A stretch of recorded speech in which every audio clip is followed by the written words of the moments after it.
In the early years of the 1920s, America felt young again. The Great War was over. The boys had come home.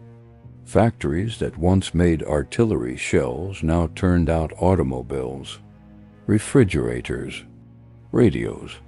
There was a feeling in the air, a sense that the future had finally arrived. Cities stretched upward toward the sky. Steel frames rose block by block. Elevators climbed higher than most Americans had ever imagined. New York shimmered. Chicago expanded. Detroit roared with engines and ambition. On warm evenings, families gathered around newly purchased radios, listening to music carried invisibly across the country. The nation, vast and scattered, began to feel smaller connected modern automobiles rolled off assembly lines in numbers that would have astonished an earlier generation. Henry Ford's moving assembly line made cars affordable to the middle class.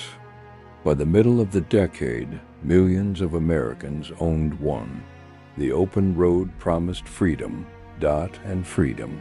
In the 1920s seemed endless. Wages were rising, at least for some. Cities bustled with construction. Department stores gleamed with electric lights. Installment plans made it possible to buy now and pay later a washing machine, a phonograph, a new sofa.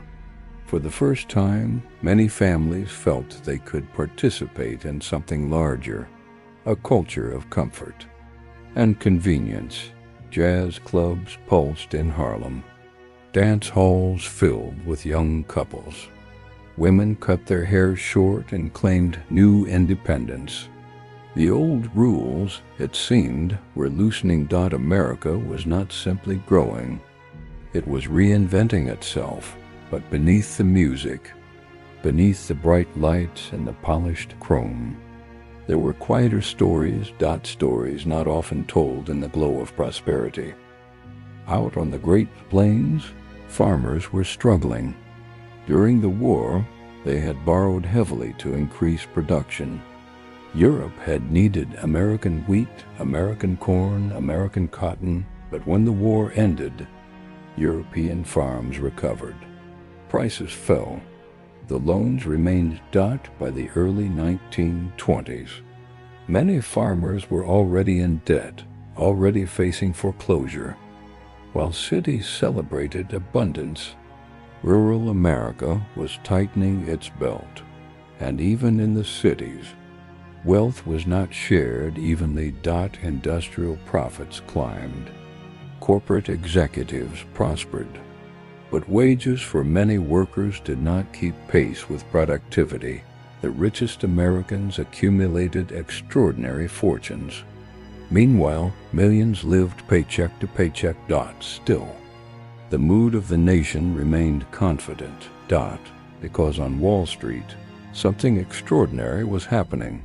The stock market began to climb, and climb, and climb again. Between 1924 and 1929, stock prices rose at a breathtaking pace. Ordinary Americans, school teachers, shopkeepers, office clerks began to invest.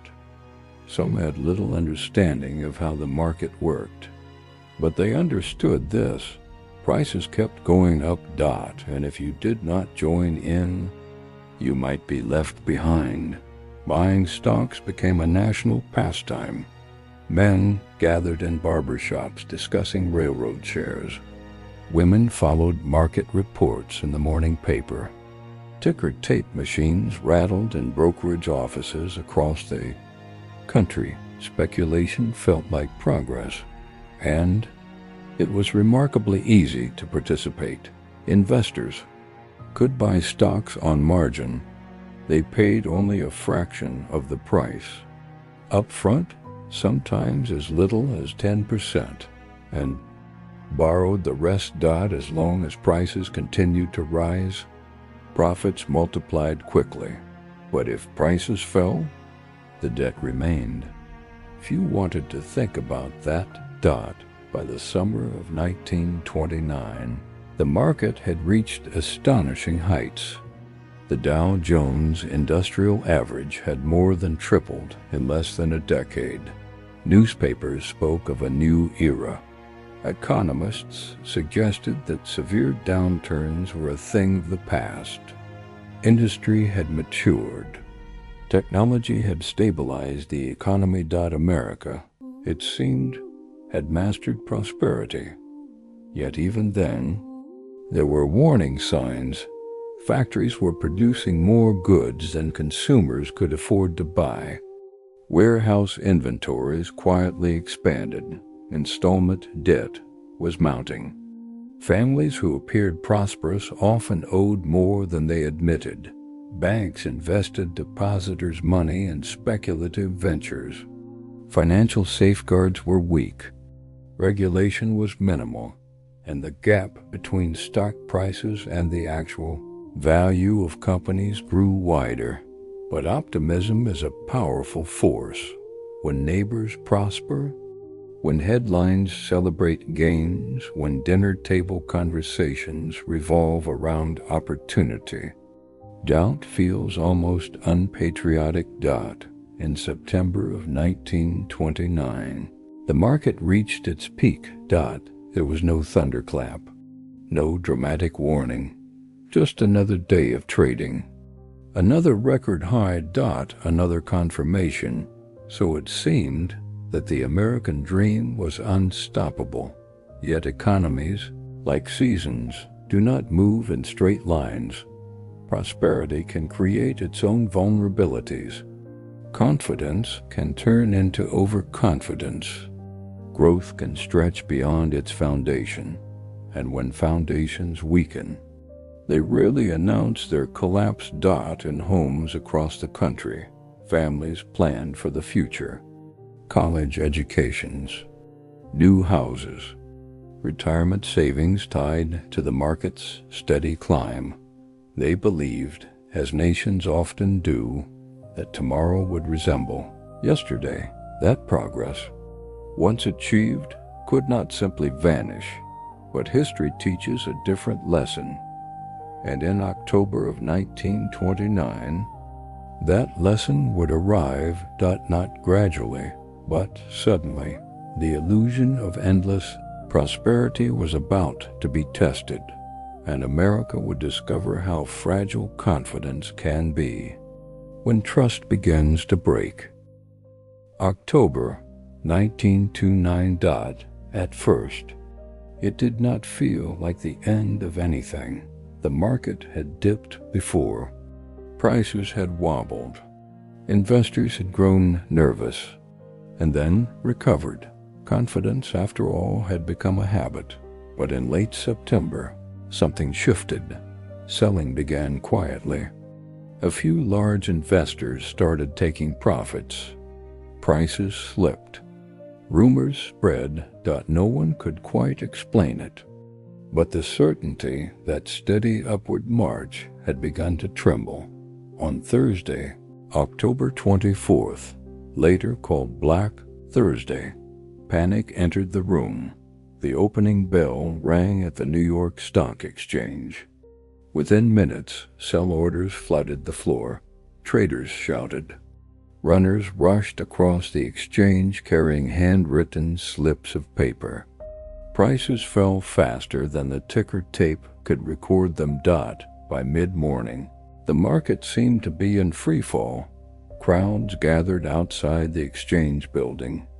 Men in suits stood in silence, reading chalkboards that updated prices. Some stared upward at the tall windows, as if answers might appear there. Inside, chaos. Shares that had been prized just weeks before were now unwanted. But by afternoon, something unexpected happened. A group of powerful bankers intervened.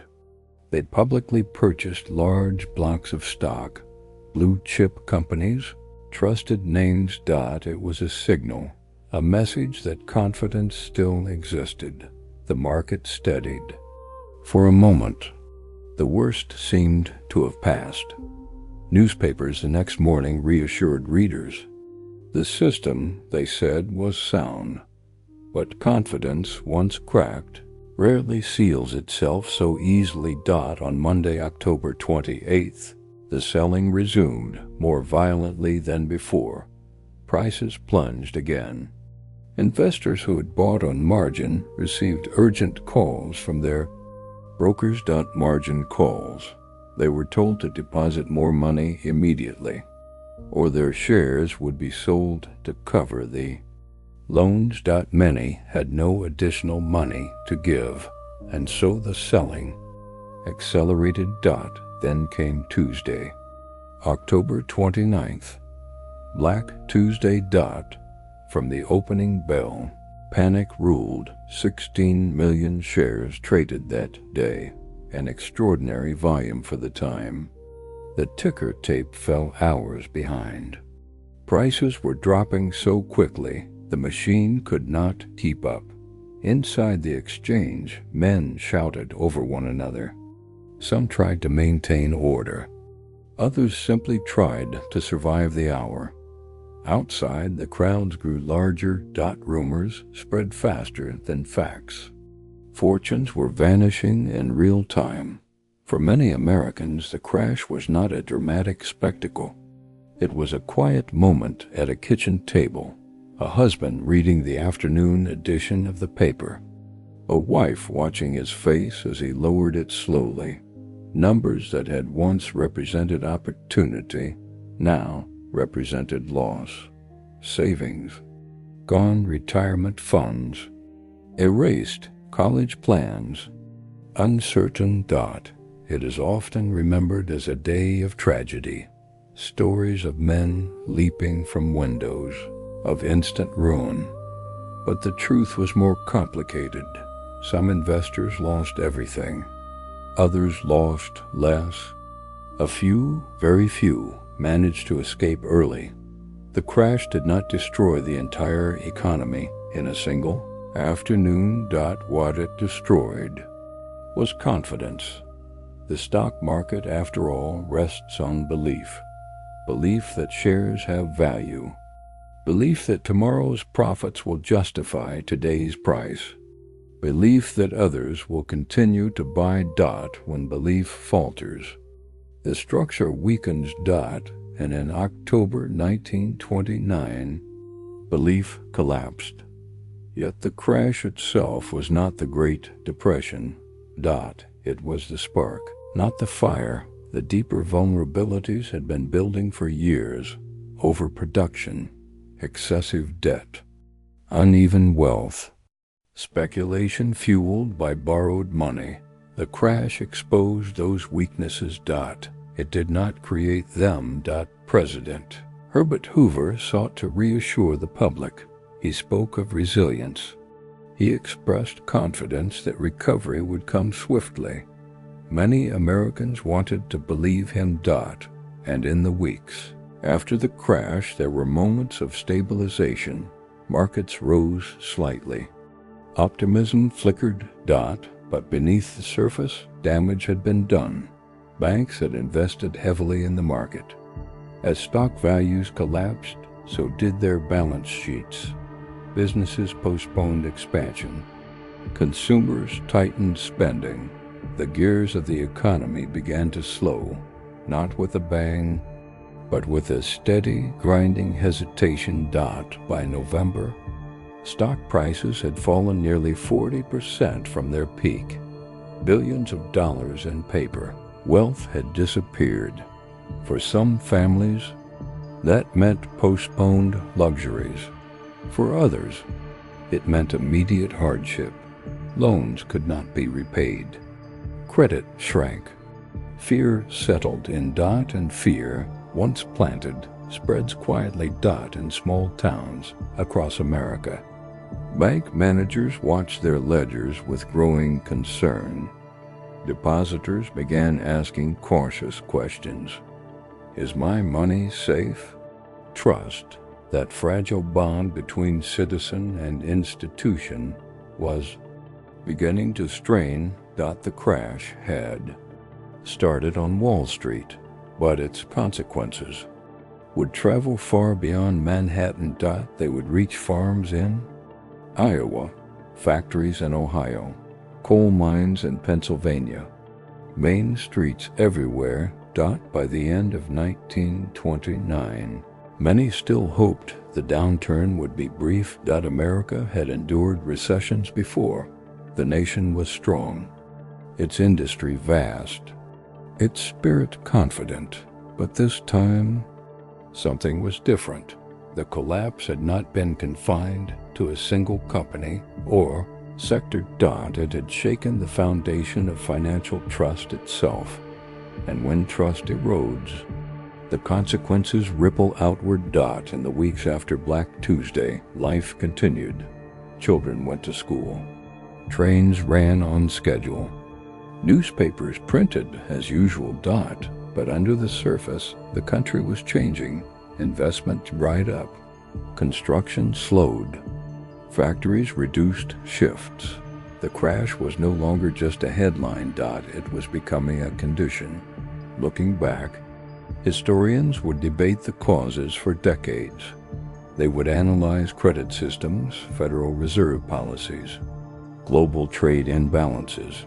But for the Americans who lived through October 1929, the experience was simpler.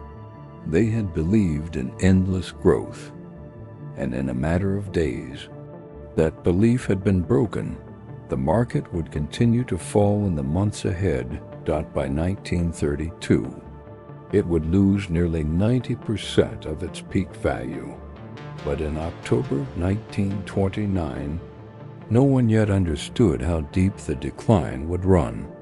They only knew that something fundamental had shifted. The age of easy confidence was over.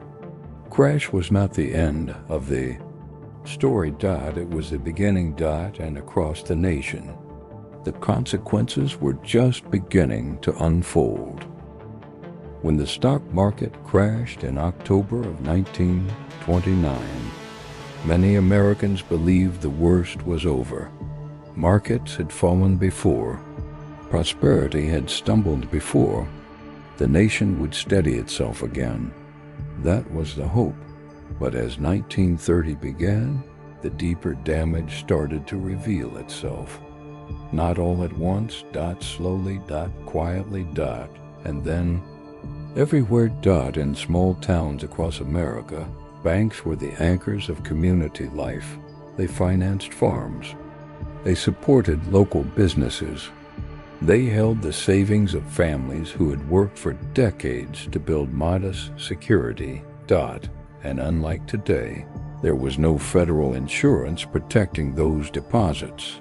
If a bank failed, the money inside it often vanished. In late 1930, banks began to close. At first, only a few. Then dozens. Then hundreds. Word traveled quickly. If one bank in a town failed, depositors at neighboring banks grew nervous. And nervousness can move faster than any currency. A bank run begins with a whisper.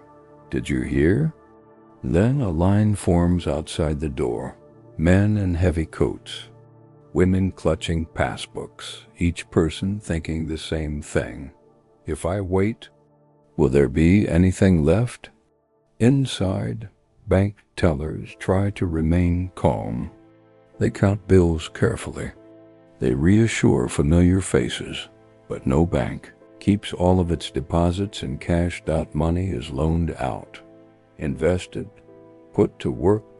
And when too many depositors demand it back at once, the bank cannot meet the demand. Even a healthy bank can fail under the pressure of panic. In 1930 alone, more than 1,000 banks collapsed. By 1932, nearly 9,000 banks across the country would close their doors. 9,000, each one representing lost savings, shattered plans, broken trust for families. The experience was devastating. A lifetime of careful saving gone in a single morning. Money set aside for a child's education, for retirement, for emergencies. Gone. And there was no appeal, no reimbursement, just a locked door and a posted notice. As banks failed, credit tightened.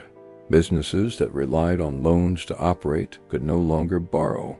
Factories slowed production. Some shut down entirely. Workers were laid off. First a few, then dozens, then thousands. Unemployment rose steadily through 1930 and 1,931, 10%. Then 15. By 1932, nearly 1 out of every 4 American workers was unemployed, 25%. Behind each number was a face, a machinist in Cleveland, a textile worker in North Carolina, a dock laborer in New York, men who had defined themselves by their work. Suddenly, without it, factories stood silent. Assembly lines halted. Steel furnaces cooled. Whistles that once signaled shift changes no longer blew. In industrial cities, the silence became its own kind of sound. President Herbert Hoover believed in limited government intervention. He trusted that the economy would correct itself, that private charity and local communities would provide support. He encouraged businesses not to cut wages.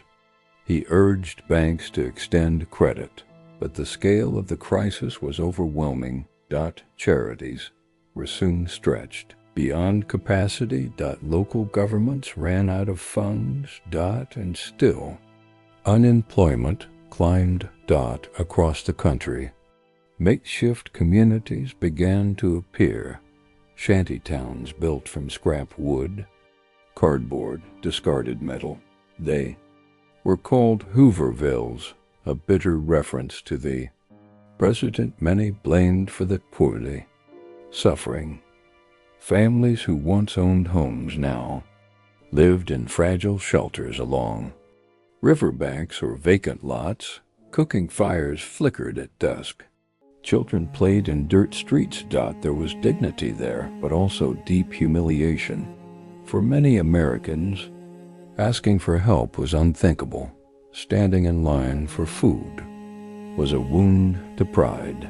Soup kitchens and bread lines grew longer each month. Churches and relief organizations did what they could. Volunteers ladled stew into tin bowls, handed out slices of bread. Men removed their hats in quiet gratitude. No one lingered. Hunger as a way of silencing conversation. The crisis was not confined to cities. Farmers faced their own catastrophe. Crop prices had collapsed. Drought was beginning to grip parts of the Midwest. Many farmers could not repay their loans. Foreclosures swept across rural counties. Sheriffs auctioned off land and livestock. Neighbors sometimes gathered to bid only pennies, hoping to return property quietly to its original owner. Community against despair. By 1931, the Depression had spread beyond America's borders. Banks in Europe faltered. International trade declined sharply. The global economy, already fragile after the war, weakened further. The crisis was no longer a national problem. It was international. But for most Americans, the concern was immediate and local. How to feed their families, how to keep warm in winter, how to preserve hope. In the winter of 1931, 1932, the suffering deepened. Coal was scarce.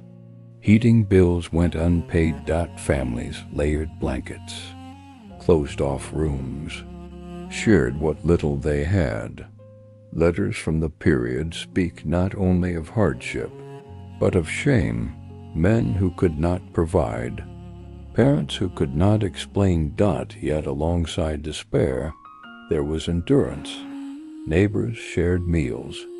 Extended families moved in together. Communities organized clothing drives and mutual aid. The American character was being tested, quietly, relentlessly. By 1932, faith in recovery was fading. The belief that prosperity would simply return had given way to uncertainty. Trust in banks had eroded.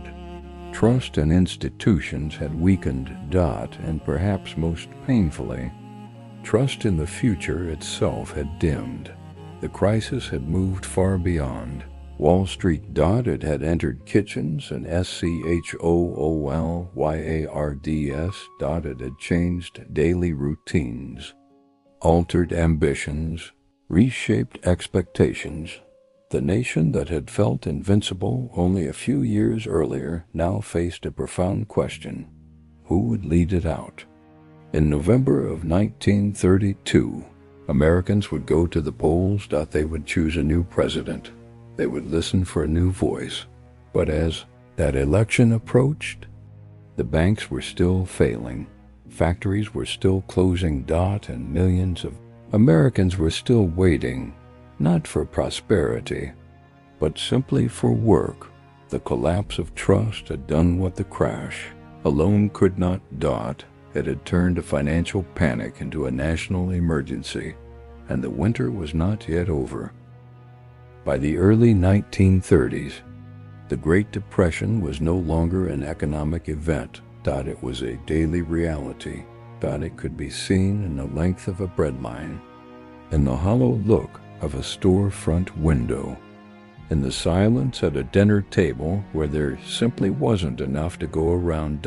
In cities across America, men gathered before dawn.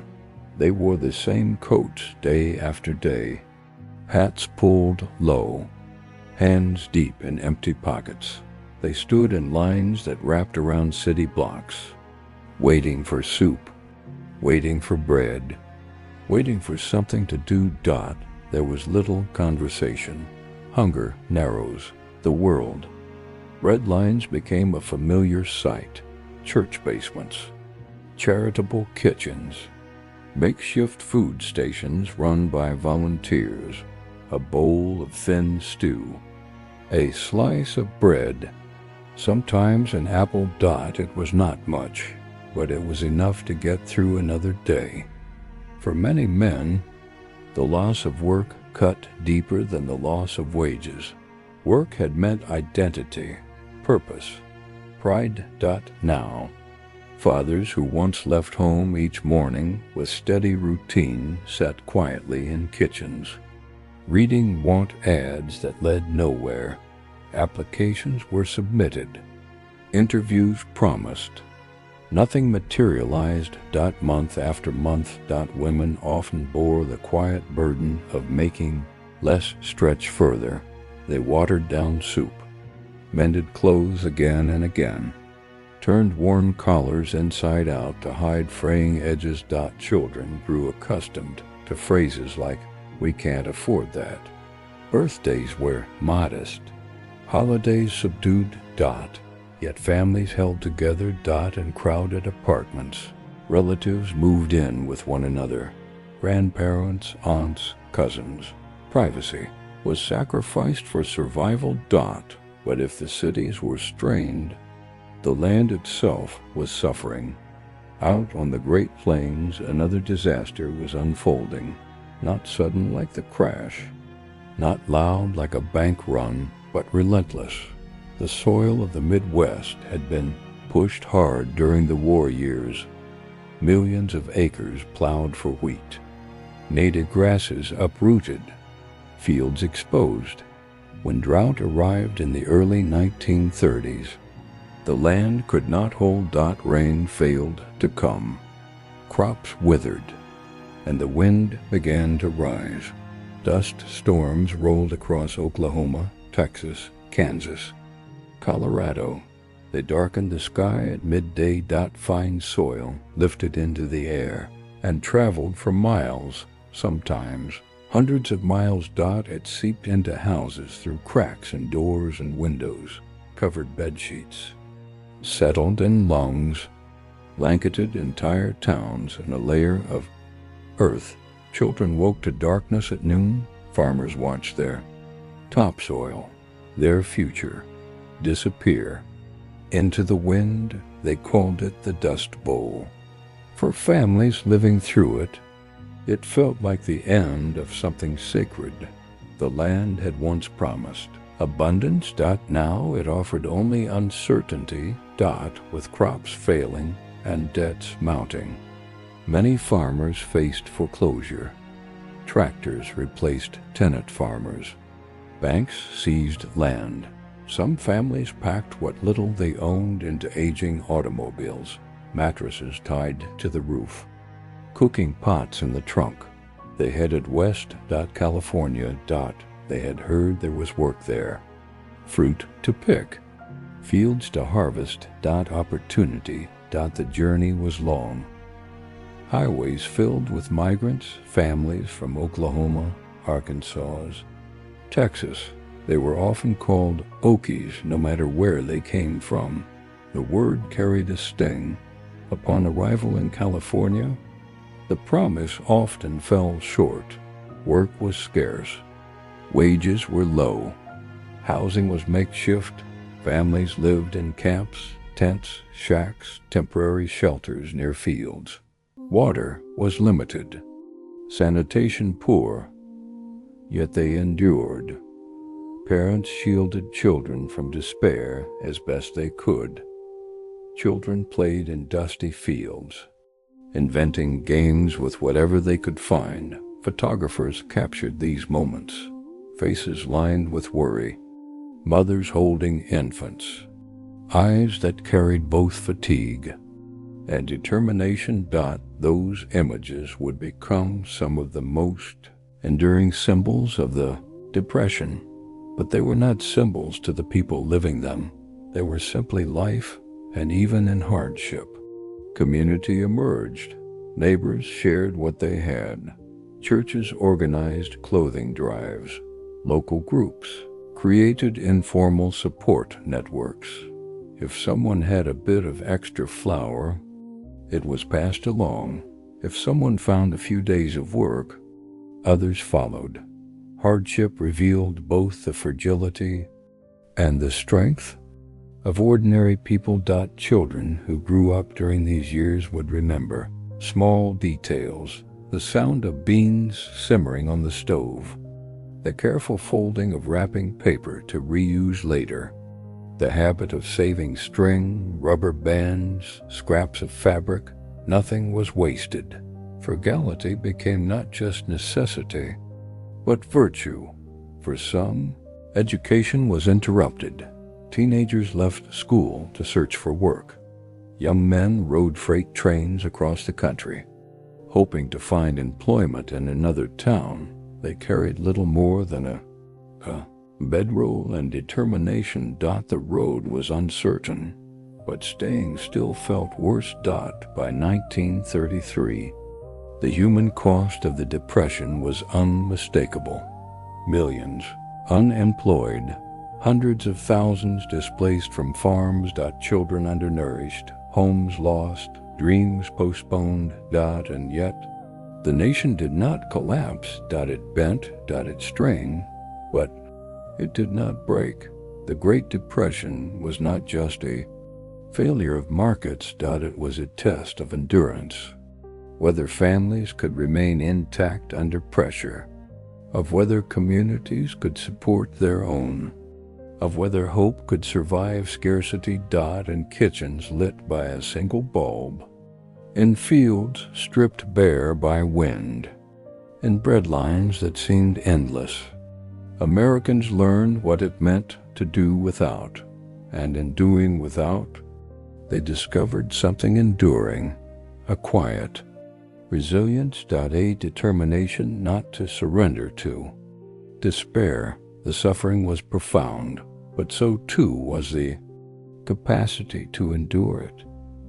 And as the nation approached a political turning point in 1932, Millions were not asking for wealth.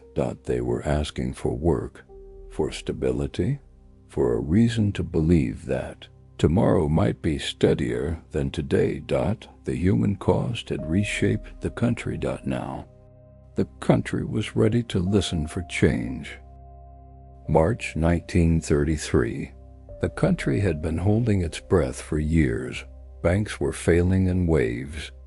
Unemployment was near 25%. Factories were silent. Fields were dry. And now, a new president stood before the nation. Franklin Delano Roosevelt. It was a cold day in Washington when he took the oath of office. Crowds gathered anyway. Many had traveled far. They did not come for spectacle. They came for reassurance. They came for direction. They came for hope. In his inaugural address, Roosevelt spoke calmly. Deliberately. He did not deny the severity of the crisis. He named it. And then he said the words that would echo for generations. The only thing we have to fear is fear itself. It was not just a sentence. It was the tone. Measured, steady, unhurried. At a time when panic had spread through banks and households alike, Roosevelt offered something that had been missing. Confidence. Within days of taking office, he made a bold decision. He declared a national bank holiday. Every bank in the country would close temporarily. No withdrawals, no transactions. It was a dramatic move. For many Americans, it was frightening, but it was also decisive. The government would inspect the banks, examine their books, reopen only those deemed sound. It was a pause, a chance to stop the bleeding.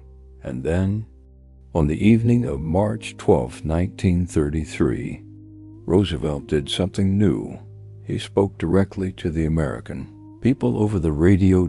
From the White House. Not as a distant authority, but as if seated in their living rooms, he explained the banking crisis in plain language. How banks worked, why they had failed, what the government was doing. His voice was calm, conversational. He did not speak down to his audience. He trusted them to understand. Millions gathered around their radios that night. Families sitting close. Lights dimmed. Listening carefully. It became known as a fireside chat. The effect was immediate. When banks reopened days later, Americans returned their money. They stood in line not to withdraw, but to deposit. Trust, fragile and fractured, began to mend. But Roosevelt knew confidence alone would not be enough. The crisis was too deep. He called Congress into special session. In what became known as the first 100 days, a wave of legislation reshaped the federal government's role in American life.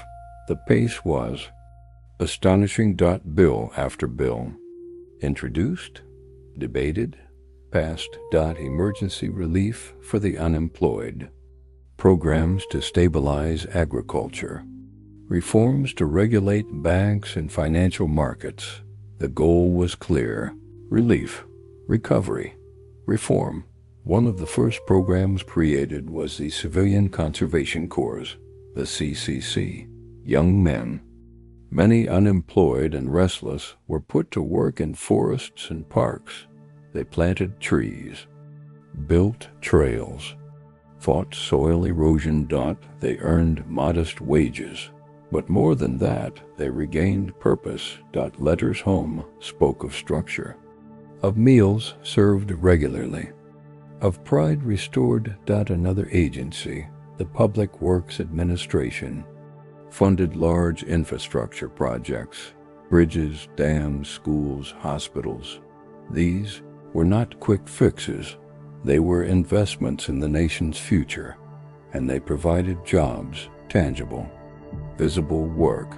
Roosevelt's leadership was not without critics. Some believed he was expanding federal power too far, that the government was interfering with free enterprise. Business leaders worried about regulation. Political opponents warned of dependency. Debates were serious, and they were deeply American. But for many citizens struggling to survive, the question was simpler. Was something being done? For the first time in years, the answer felt like yes. Roosevelt did not promise instant prosperity. He acknowledged that recovery would take time, but he projected movement. Energy. Determination. His personal story added to his credibility. Stricken by polio in 1921, Roosevelt had lost the use of his legs, yet he refused to retreat from public life. He learned to stand with braces and support.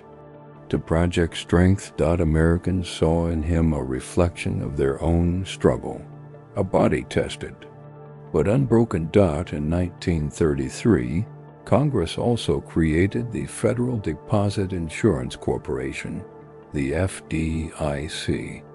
For the first time, bank deposits were insured by the federal government. It was a quiet but profound shift. Savings would no longer vanish overnight without recourse. Trust had institutional support. Roosevelt's administration also confronted the agricultural crisis. Farmers were paid to reduce production in an effort to raise prices. It was controversial. Destroying crops while people went hungry felt morally difficult, but the goal was stabilization. Balance. By the end of 1933, the immediate panic had eased. Banks were more stable, financial markets more regulated. Unemployment remained high, painfully high, but the free fall had slowed. The nation felt, for the first time in years, that someone was at the helm. Roosevelt's gift was not merely policy. It was communication. Through his fireside chats, he continued to speak directly to Americans. He explained legislation. He acknowledged challenges. He invited patience. In kitchens across the country, people leaned closer to their radios. They felt included in the process. They felt seen. The Depression was far from over.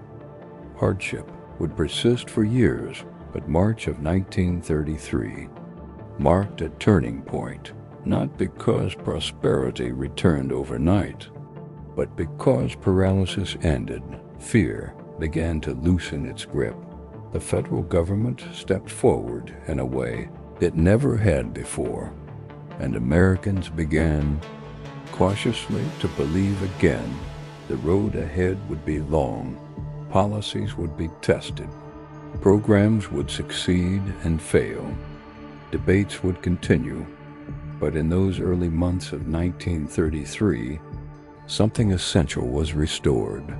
A sense of direction, a sense that action was possible. In a time of uncertainty, a steady voice had emerged, and for millions who had waited in breadlines and stood before locked bank doors, that voice mattered. When Franklin Roosevelt took office in 1933, the nation was in crisis. Millions of Americans were out of work. Banks had failed. Farms were foreclosed. The streets of cities and towns were filled with breadlines and makeshift shelters. The New Deal was Roosevelt's answer. Not a single plan, but a sweeping set of programs and reforms aimed at three goals: relief, recovery, and reform. Relief to feed and house people, recovery to get the economy moving again, and reform to prevent another disaster like this. One of the earliest and most Visible programs was the Civilian Conservation Corps, or the CCC. Young men, often desperate and wandering, were sent to work in forests, parks, and on flood control projects. They planted trees, built trails, fought soil erosion. It was more than just a paycheck. It was a sense of purpose, a chance to feel useful when the world had seemed to have abandoned them. Then came the Works Progress Administration, the WPA. This program reached deeper into the cities. Millions of men and women built bridges, schools, hospitals, and parks. Imagine a single family walking across a new bridge built by their neighbor, or children learning in a school whose walls had been raised by the hands of the unemployed. The Tennessee Valley Authority, or TVA, tackled a different kind of problem. It brought electricity, flood control, and jobs to one of the poorest regions of the country. For the first time, people in rural Appalachia could power their homes, run small businesses, and dream of a future beyond subsistence farming. But the New Deal wasn't only about work or infrastructure. In 1935, the Social Security Act created a safety net for the elderly, the unemployed, and dependent children. This was revolutionary. The federal government was saying, for the first time, that it had a responsibility to protect its citizens from economic disaster. Labor protections, too, were strengthened. Workers gained the right to unionize, to bargain collectively. For people who had been powerless, who had faced months or years of unemployment, these laws offered dignity and a voice. And yet, the New Deal was controversial. Critics worried that the federal government was growing too large, too powerful. Some said Roosevelt was overstepping, undermining free enterprise. The Supreme Court even struck down several early programs as unconstitutional, forcing the administration to rethink its approach. Political opposition came from all sides. Business leaders feared regulation and higher taxes. Some conservatives argued that relief programs would create dependency. And despite all these efforts, unemployment remained stubbornly high well into the late 1930s. It was a reminder there were no simple cures for a crisis this deep. Still, the New Deal reshaped the relationship between citizens and their government. For the first time, Americans came to expect that the federal government could act in their daily lives to provide jobs, security, and protection against the worst of economic uncertainty. Think of the bridges built, the schools opened, the parks preserved. Think of the young men who left the CC camps with a sense of pride, or the families who found comfort in a WPA mural or a newly paved road. These programs left a mark, not just on the landscape, but on the national psyche. And while the New Deal did not end the Depression by itself, it planted the seeds for long-term reform. Banking regulations, labor protections, social welfare programs. Many of them still form the backbone of American life today. In the end, the New Deal was as much about hope as it was about policy.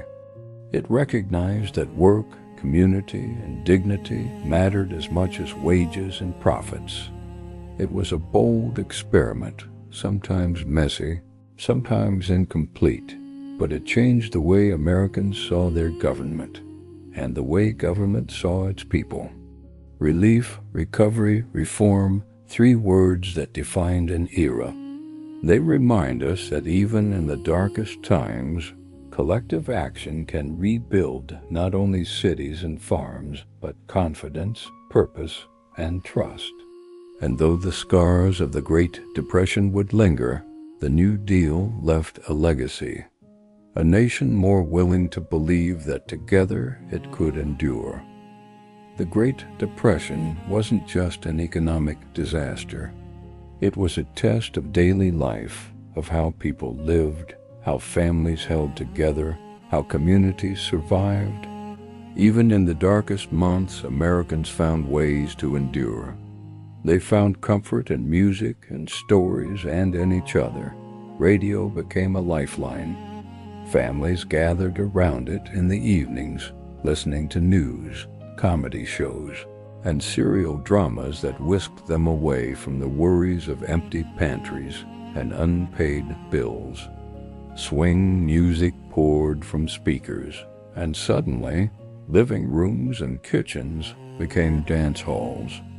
For a few minutes, the weight of unemployment, of fear, could lift. Cinema, too, offered escape. Movie theaters became a place where hope and fantasy played out on the big screen. People cheered for the heroes, laughed with the comedians, and sometimes cried alongside the characters. These films weren't just entertainment. They were reminders that life could be better, that joy could still exist even when money was scarce. And yet, community life went deeper than music or film. Churches, civic groups, and neighborhood organizations became support networks. People shared what little they had, passing along food, clothing, and advice. Mutual aid wasn't just charity, it was survival. It created bonds that carried families through months and years of uncertainty. Families themselves became the backbone of endurance. Parents learned to stretch every penny, to repair clothing instead of buying new, to turn scraps into meals. Children grew up witnessing sacrifice and ingenuity, learning lessons in frugality and patience that would shape them for life. Baseball, too, offered continuity. Even in the hardest years, the crack of a bat, the roar of a crowd, the drama of a pennant race. These reminded Americans that life went on.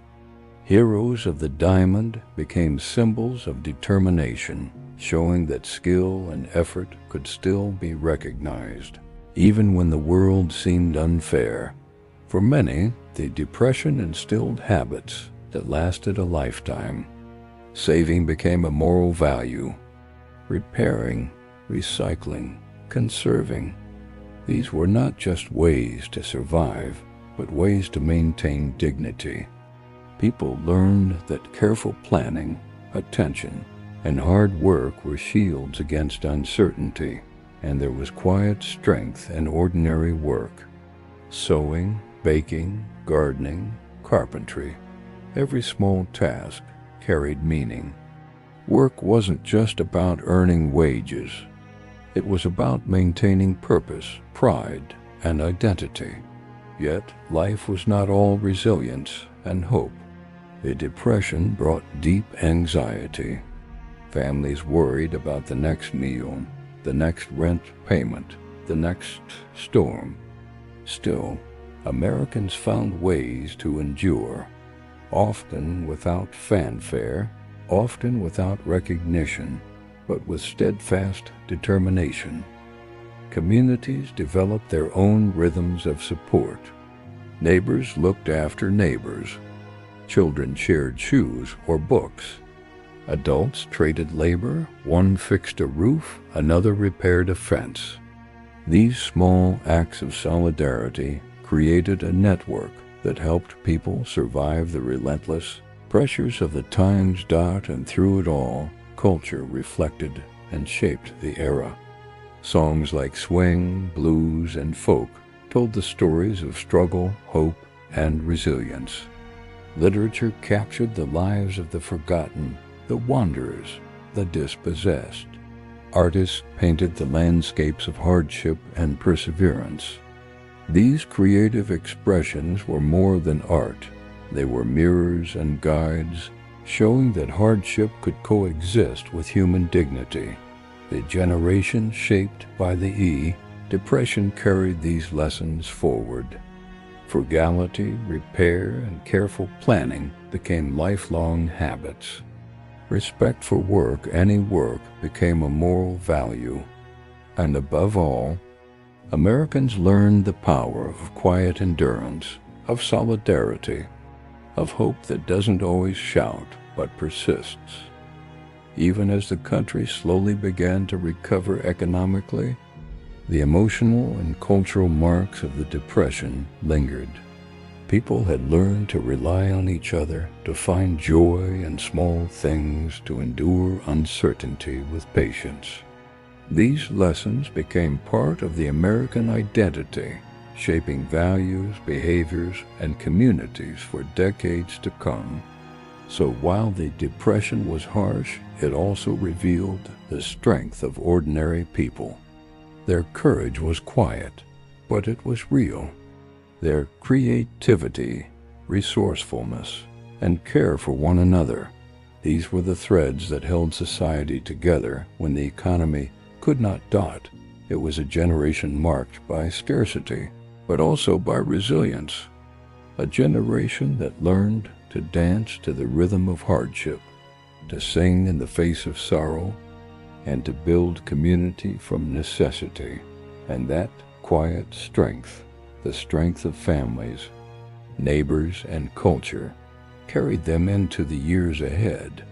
It was the human response to crisis, a testament to endurance, to shared experience, and to the small, persistent joys that make life worth living, even in the hardest times. By the late 1930s, the Great Depression still gripped much of the country. Jobs were returning slowly, but uncertainty lingered.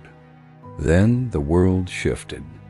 War first in Europe, then across the Pacific, changed everything. The United States began preparing for what would become World War II. And suddenly, the engines of industry roared back to life. Factories that had been quiet for years were now running around the clock. Ships were built, tanks assembled, planes tested, ammunition produced. The nation became, in Roosevelt's words, the arsenal of democracy. This war mobilization didn't just revive the economy. It created millions of jobs. Full employment returned for the first time in over a decade. Men and women who had faced years of despair now found purpose and steady wages. The work was exhausting and often dangerous, but it was meaningful, contributing to a global fight against tyranny. And women entered the workforce in unprecedented numbers. They became welders, riveters, and machinists. Rosie the Riveter became a symbol of both necessity and empowerment, showing that even in hardship, people could rise to the challenge. Yet, even as factories hummed and unemployment vanished, the emotional scars of the Depression remained. Families who had endured months of hunger and uncertainty carried memories that would not easily fade. The fear of economic collapse had left a mark on an entire generation, a wariness that influenced their spending, saving, and planning for years to come. At the same time, the institutions born in the 1930s became permanent fixtures. Social security, banking reforms, labor protections, these programs outlasted the Depression itself. They created a new understanding that the federal government had a role to play in safeguarding citizens against economic disaster. The war also transformed the identity of Americans. They had faced scarcity and struggle, and now they were producing on a scale never before imagined. Ordinary people were part of extraordinary efforts, building weapons, shipping supplies, supporting troops overseas. It was a collective endeavor that bridged social and economic divides. If only temporarily, communities continued to adapt. Families rationed food and fuel, planted victory gardens, and collected scrap metal and rubber for the war effort. Every small contribution mattered. Every act of sacrifice strengthened the bonds between citizens and the nation. But even amid triumph, there were costs. Millions of lives were lost overseas. Factories that had been places of hope were sites of relentless labor, and those who had endured the Depression now faced new anxieties about loved ones, about the world they were helping to shape, about the post-war future. Yet, the combination of federal programs and wartime mobilization finally brought economic stability. The Depression's grip loosened, but its lessons endured. Americans who had lived through unemployment and scarcity remembered the value of work, the importance of savings, and the necessity of a social safety net. And when peace returned, the nation emerged stronger yet cautious. The experience of crisis had left its mark on the national character. Citizens expected government to act, but they also valued resilience, self-reliance, and community. These were the dual legacies of the 1930s and 1940s: trust in institutions and trust in the quiet strength of ordinary people. Reflecting on this period, it becomes clear the Great Depression was never just an economic crisis. It was a test of patience, endurance, and trust. It forced Americans to confront uncertainty, hardship, and fear, and to discover what they were capable of when circumstances demanded it. The war and its mobilization finally ended the economic emergency. But the Depression left permanent marks: habits of frugality, respect for work, and vigilance against financial instability. Institutions like Social Security and labor protections carried forward lessons learned from suffering, and the collective memory of scarcity and resilience shaped the country for generations to come. In the end, Americans had been tested, and they had endured. They had been challenged, scarred, and shaped. Their labor, sacrifice, and perseverance left a nation more prepared for the future, more united in purpose, and more conscious of the bond between government and citizen. The Great Depression and World War II together transformed the United States, economically, socially, and culturally. Ordinary Americans had become extraordinary in their quiet strength. The nation had faced scarcity, fear, and upheaval, and had emerged resilient, determined, and forever changed. Fade out with archival images: factories bustling with workers, soldiers marching, women welding, families planting victory gardens, ordinary people steady and determined, looking forward into a future they had fought to shape.